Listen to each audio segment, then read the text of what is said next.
Cinema back. Another dish. How we doing out there? Good, great, grand, wonderful. Whew. Time to phone this one in. We're not even 30 seconds into the podcast, and he's making fucking puns because he's a piece of garbage. As you see on your screen, your dial, however you're choosing to join. Speaking of, however you're choosing to join us today, why? Speaking of garbage. Piece of garbage that I am. Why? There's so much other shit that you could be listening to. I'm just doing this one for funsies. I don't even know why I'm doing this one. I'm so fucking tired. I have been running myself into the ground. Not that you guys give a fuck, but for at least we're in July, 4 months straight. It's fucking every goddamn day, dude. Sun up to sundown. Fucking woo. But I don't know. I figured I wanted to talk about this one again for me, but also I was very perplexed by it all. So, as you see on your screen, your dial, however you're joining us today, the black phone, the black iPhone. I don't know. No, it wasn't an iPhone. It wasn't an iPhone. But so I had been waiting for this one, I guess is the best way to put it. I'd obviously skipped all fucking trailers. I didn't know shit. I just knew that the horror crowd was excited for the black phone.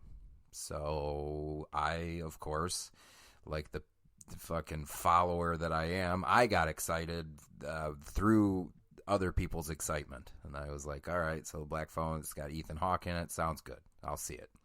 It's got Derrickson. Didn't know it was a Joe Hill short story. If you guys don't know who Joe Hill is, son of Stephen King. And if I needed to tell you that, I definitely don't know why you're listening to this show. If you didn't know Joe Hill was Stephen King's son.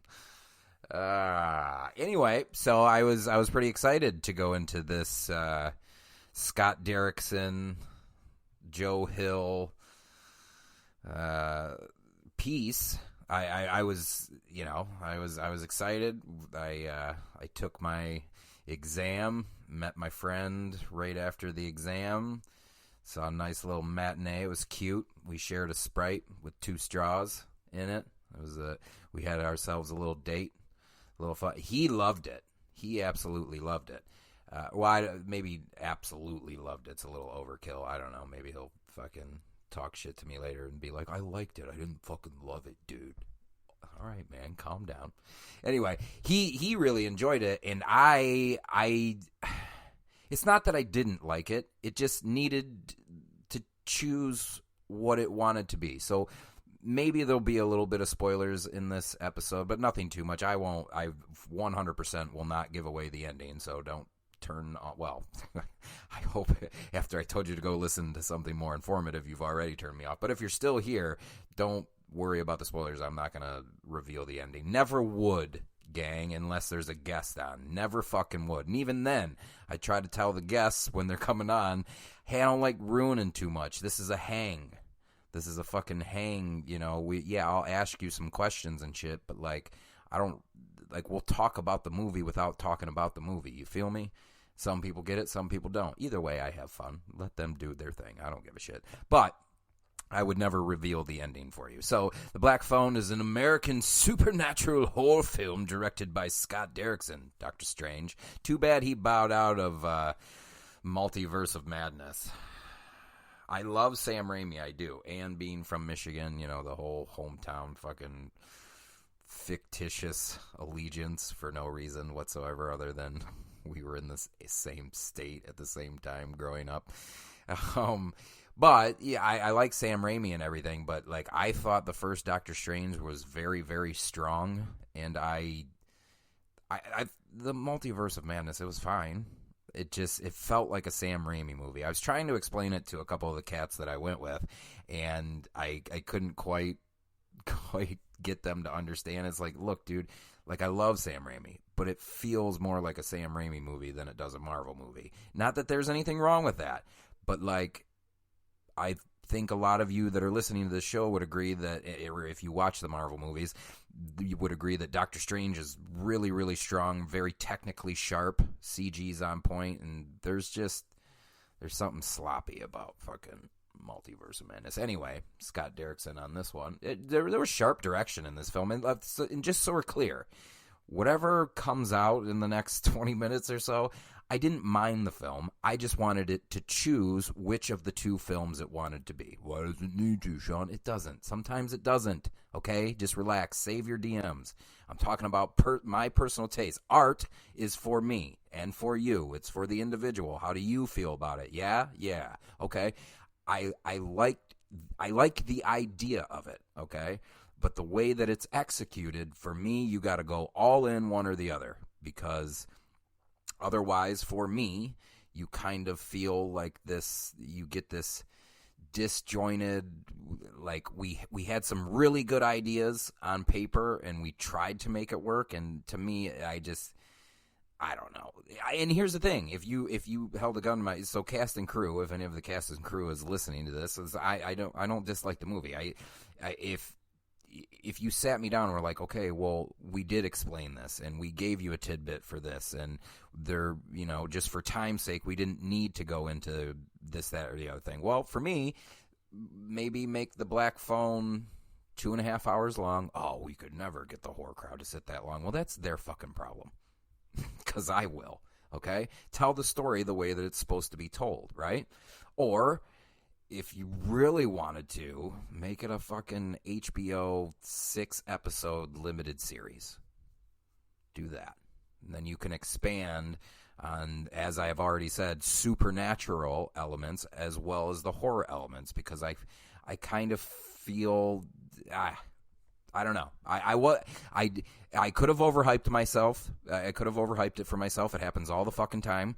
It could have been that, like, oh, there's a lot of hubbub around this, and then when it came out, for the most part, reviews were relatively okay, and I was, I don't know, there was just something about it. Supernatural horror film directed by Scott Derrickson and written by Derrickson and Robert Cargill, who both produce with Jason Blum. It's a Blumhouse production, and those have been... I don't know. I feel like the horror crowd likes to hate on Blumhouse just because it's like, it feels cool to hate on Blumhouse. Or is it Blumhouse? Who gives a shit? All I'm saying is, not all of them are bad, and y'all need to relax. You're the most toxic fan base on the planet. As I talk about a movie that I didn't particularly... I was just like, oh, fuck. I think I may these. It's all me. It's all my fault. To get a movie made is a miracle, and here I am, fucking low key, kind of banging on it. You haven't even said anything yet, Sean. Yeah, well, you can tell in my tone. You can tell in my tone. It's an adaptation of the 2004 short story of the same name, written by Joe Hill. The film stars Mason Thames, Madeleine McGraw, who I think stole the fucking show, Jeremy Davies, James Ransone. It was nice to see the Wire alumni in here, and Ethan Hawke. In the film, an abducted teenager, Thames, uses a mysterious telephone to communicate with the previous victims of his captor, who's named the Grabber. It's his character name, the Grabber. A little bit better. We could have done a little bit better, couldn't we? A little bit. Just a little bit. Derrickson's departure from directing Dr. Oh, okay, here we go. I was just talking about this. Departure from directing Doctor Strange in the Multiverse of Madness led him to The Black Phone, a project he and Cargill had already planned on making. Filming took 2 months in Wilmington and surrounding counties in the state of North Carolina. The film, who gives a shit? All right, so it is 1978, and a serial child abductor named the Grabber prowls the streets of a Denver suburb. Siblings Finney and Gwen Blake live in an area with their abusive, alcoholic father. That's another thing too. See, this is another character, man. It's another character. I think that there was so much more that we could have gotten from that character in terms of what he's struggling with, which, by the way, are things that are believable. And I think Jeremy Davies, who plays the father, Terrence, did what he could to convey as much as he could, because he's tortured More so than this abuse. He is abusive, but it's 1978. Like, I think, I don't know if it's a thing anymore, but I know that for a while there, people were like going back to old movies and saying like, oh, well, this shouldn't be like this, and this is racist, and this is blah, blah, blah, whatever. And it's like, well, yeah, it was filmed in a different time, you know? So kind of sticking with that idea, like, if a film goes back in time, I'm telling you, in 1978, people got the belt. That's not... Now, I'm not arguing that that's not necessarily a great way to parent, but, like, that's a thing. And I wonder if the abusive part that they're talking about, as far as the father is concerned, there's a whooping, an ass whooping with a belt, if people are like, oh, could you believe that fucking, and that's like, no, man, that's how they used to parent. And just so we're clear, like, not all the time did it make serial killers or bad parents themselves, you know, and more often than not, somebody who got beat with a fucking belt did not do that to their child. Not saying that some didn't, not saying, oh, calm down, but I'm just, yeah, anyway. But the point is we could have explored his character a little bit more, so not really spoiling anything, we'll just say the wife is no longer around, and he really wishes he was, but the reason why she wasn't around, she was going a little crazy. And she was going a little crazy because she was having these visions. She was having these dreams. And sometimes those visions and those dreams were becoming a reality. And now the daughter has it. And it feels weird to be revealing as much as but I told you I was going to, because these are the instances that I wish we would have explored a little bit more, because again, I could see at a glance how it's an abusive father, but I think what's his name, Jeffrey Davies, is that his name? Davies, Jeremy Davies. He's more, you see him all the time in stuff. He is more than capable of being able to sell that a little bit more. And I thought he was totally in tune to his character. It's just, it's one of the many issues I had where I was just like, well, anyway. At school, Finney is frequently bullied and harassed. He has a friendship with a classmate named Robin. He's a badass. He knows Kung Fu. He loves Bruce Lee, who fends off the bullies. One of Finney's acquaintances, Bruce, is abducted by the Grabber. Gwen, see, now this is real talk, and this is almost how the film is moving, too, by the way. Gwen, who has psychic dreams, much like her late mother, dreams of Bruce's kidnapping and sees that he was taken by a man in a black van with black balloons. They stole my balloons. Why didn't somebody tell me he had one of those things? I don't know if that was appropriate here, but here we are. I told you, phoning it in. No pun intended. Detectives Wright and Miller interview Gwen, but struggle to believe her claims, because she goes to the police and says, I saw it.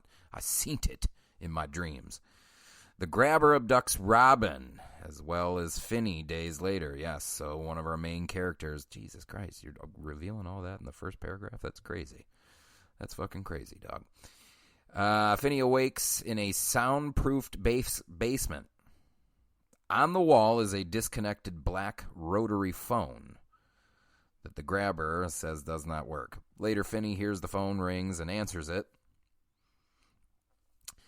And now he's talking to ghosts. Excuse me. Talking to ghosts now. And now there's a fleeting moment where the Grabber and Finney are talking, and he says that there's something about the static electricity in this room.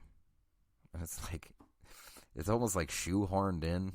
Almost they're like, oh, okay. And then later, now Finney is talking on this black phone, which is disconnected, by the way, to the dead, the people that the Grabber has snatched before. And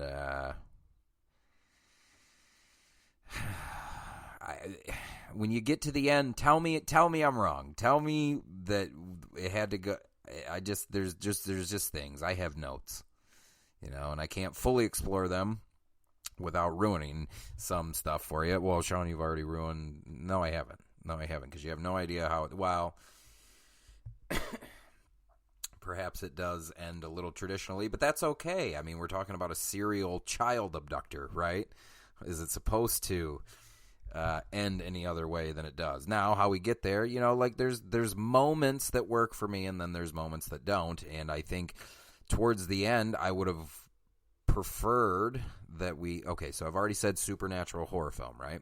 I guess for me, and just me being the fucking weirdo that I am, I would have leaned more towards going all in on the supernatural part. And that's not to say that they went full in on the serial child abductor horror part. We kind of split down the middle, and then I wanted it to go the supernatural route, and we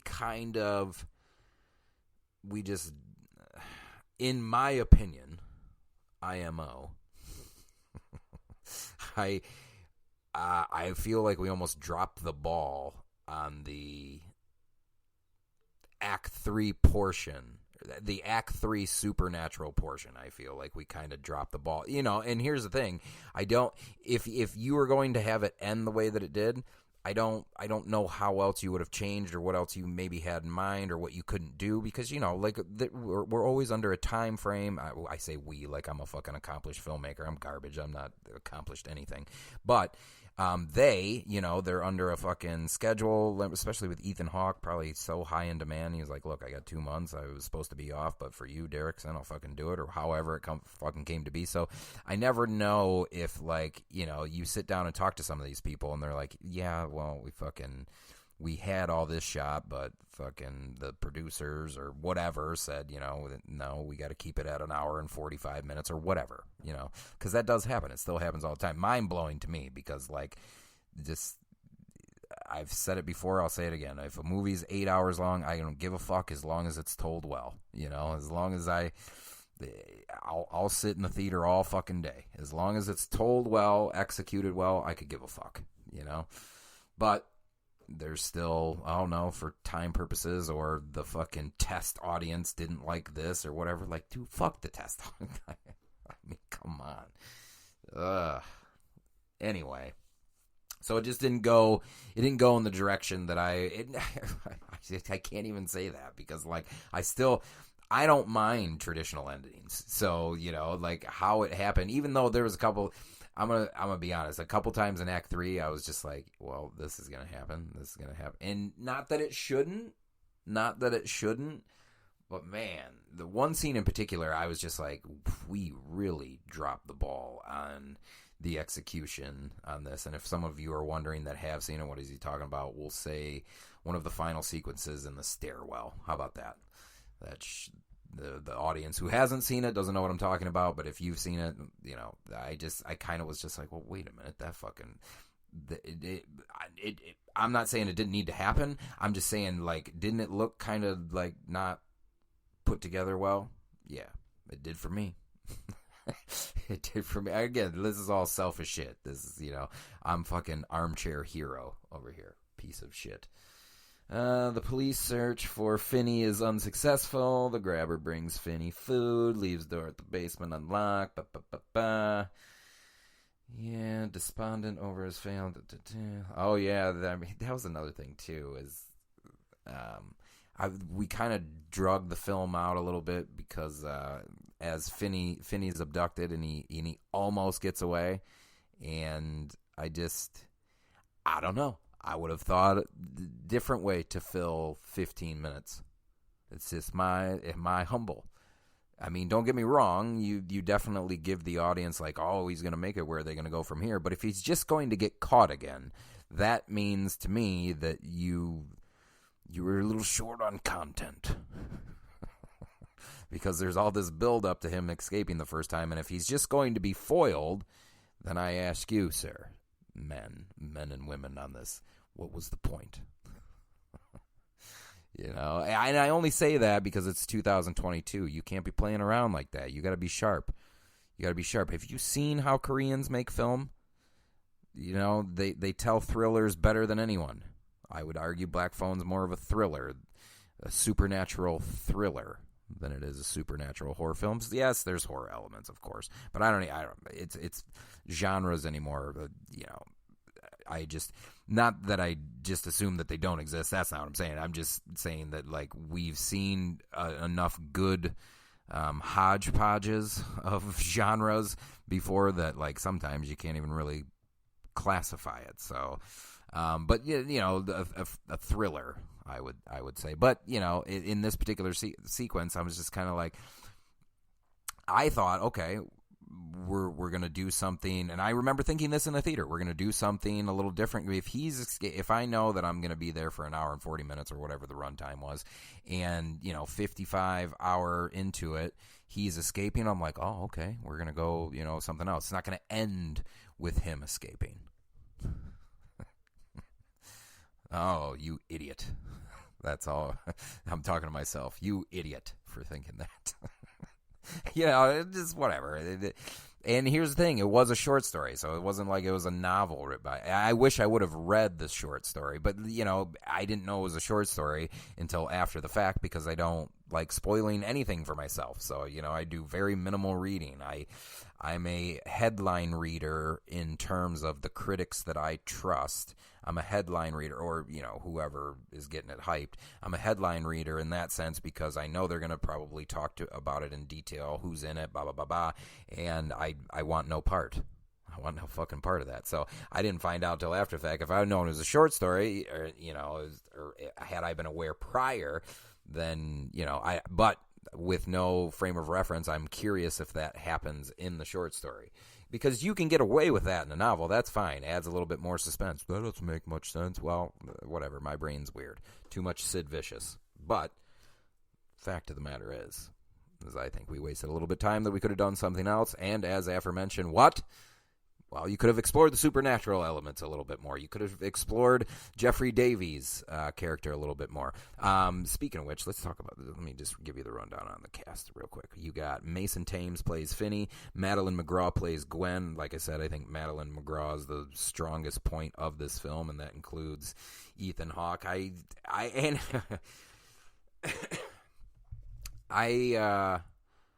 Ethan. So there's a lot of people love Ethan Hawke. A lot of people, I don't mind, especially like I don't know him as a person, but the interviews when I've seen him speak, he seems like a cool dude. As far as the acting, he's fine to me. Like Tom Hardy or Ethan Hawke, Tom Hardy all day. But he's fine. Like he's been in the game a long ass time. I thought him as the villain in this, it was okay. I don't know. I wasn't completely sold. My buddy, who I went and saw it with, he thought he was menacing. But to me, like, the mask did the job. The different masks did the job, because, like, there was points where I was like, this kind of... There was brief moments where I felt it was kind of like Heath Ledger's Joker. Just not all comic booky. No, it was much more rooted in realism. But there was like times when, I don't know, just kind of how he spoke, his cadence, his kind of his posture, body language. I was like, yeah. But and here's the thing: even if I'm wrong, I just wasn't completely sold as him being what he was supposed to be, or maybe that because now that I'm reflecting, like, how would a serial child abductor talk? Like I've done tons of research, which I haven't, but I don't know, maybe it was fine. Like that's all I can think about this movie. It was fine. It had, I thought the idea probably felt a lot, I don't know. It just, I think we could have just went a little grander in some spots. I think that we kind of dropped the ball in some areas. And I walked out just going, fucking, that's $7. With gas being $5 a gallon, that's a gallon of gas. Shit. No, I didn't feel like that. In fact, like I said, worth the price of admission just to see Madeleine do her thing. In fact, when she hits her tens, when she hits a 10 every now and then, fucking nails it. Fucking goddamn nails it. What do we got from I think, who did the cinematography? Because that was strong. Brett Jutkiewicz. Jutkiewicz? Shit. But he did Ready or Not, Stranger Things. He did some cinematography for the new Scream, which I have not seen. Oh, looks like he's doing Scream 6. Ready or Not. I fucking love Ready or Not. Just a little side note. Ready or Not's the fucking real deal. If you haven't seen that, you should. What's his name? Mark Corvin did the score for this, which I really enjoyed. Yeah, like that's the thing. Like I love the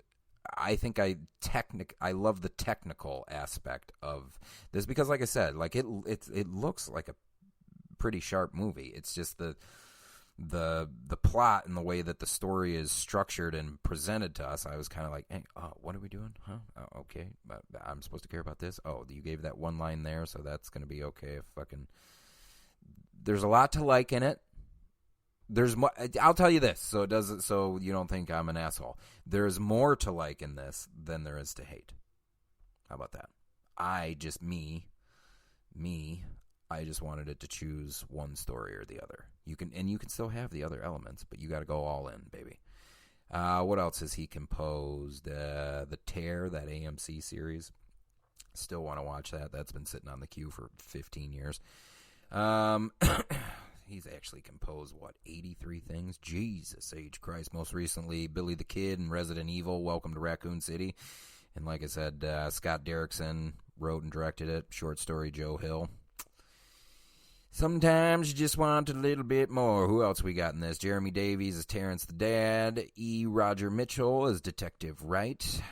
Tony Rudeseal as Detective Miller. Miguel Cazarez. Miguel Cazarez Mora, who played Robin, who was really good. James Ransone, who plays Max, the neurotic, coked-out bro. Rebecca Clark is Donna. J. Gavin Wilde is Moose. Yeah, check it out. Maybe message me, and maybe I'll get back to you and and we can compare notes. And if you really loved it and fucking think just because I wanted it to choose one storyline or the other, well, I'm beholden to no one. Ella Cinema. Check out the Black Phone. I think you can actually rent it right now. Theater at home for all of you that don't go to the movie theater, you fucking assholes.